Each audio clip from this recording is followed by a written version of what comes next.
अस्सलामुअलैकुम एवरीवन। उम्मीद करती हूँ कि आप सब बिल्कुल खैर खैरियत से होंगे। दुआ में ज़रूर याद रखा करें।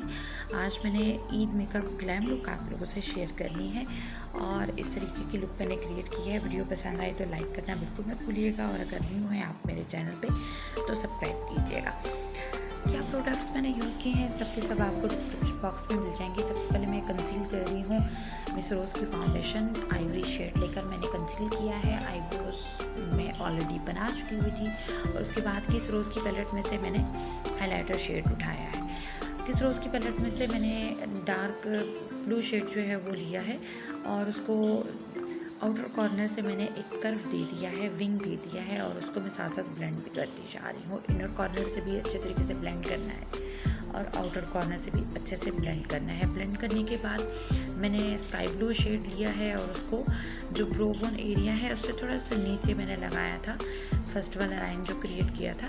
और अब मैं जो है यहाँ पर ब्रो बोन से थोड़ा सा नीचे जो स्पेस चुकी है हाइलाइटर और इस लाइन के दरमियान, वहाँ पर मैं इस शेड को अप्लाई कर रही हूँ, साथ साथ ब्लेंड कर रही हूँ। जो हमारा आउटर लाइन की तरफ है कर्व, उसको हम उसी तरह से रखेंगे। देन मैंने कंसील किया है उसी फाउंडेशन के साथ। अगेन मैंने कट क्रीज जो है वो की है उसी के साथ और इसके बाद मैंने ब्यूटी ब्लेंडर से इसको सेट किया था। देन इसके बाद ट्रांसलूशन पाउडर जो है ट्यूब का वो मैंने अप्लाई कर दिया था। आप इसको अच्छे तरीके से ब्लेंड करते जाएंगे। जितना अच्छा ये ब्लेंड होगा उसके बाद मेकअप भी उसी उठान के साथ आएगा। नेक्स्ट यहाँ पर मैं अच्छे तरीके से ब्लेंड कर रही हूँ। ब्लेंड करने के बाद मैं ब्यूटी ब्लेंडर से इसको फिक्स करूँगी अच्छे तरीके से। अच्छा, एक चीज़ मैं आप लोगों से और शेयर कर दूँ कि यहाँ पर जो भी हम हाफ कट क्रीज बनाते हैं तो उसको हम जो है उसी तरीके से हम अप्लाई कर देते हैं। तो मैं यहाँ पर जो है वो मिडल में से सारा मैंने टिश्यू से उतार लिया था concealer. Outer corner inner corner पे मैं लगा रही हूँ। पहले मैंने ब्रश के साथ अप्लाई किया है आई शेड, फिर उसके बाद मैंने अप्लाई किया है फिंगर के साथ। इसको जो है वो मिक्सअप किया है, ब्लेंड किया है। यहाँ पर मैंने जहाँ से कंसीलर मैंने उतार दिया था वहाँ पे अगेन मैं कंसीलर लगा रही हूँ ताकि जो कलर आ जाता है हमारी साइड पे और बाद में कलर जो है वो ख़राब से दिखते हैं वो ना दिखे और एक नीट सी जो है वो कट क्रीज आ जाए।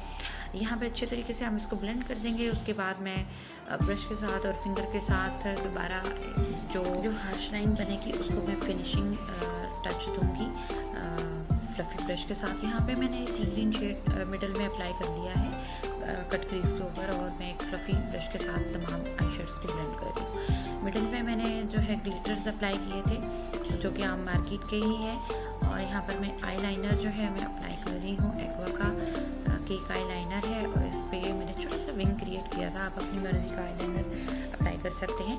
और इसी के साथ मैंने इनर कॉर्नर में टीयर डक में भी मैंने अच्छे तरीके से एक जो लाइन है वो क्रिएट कर ली थी ताकि एक खूबसूरत सी लुक जो है वो आ जाए आई लाइनर की।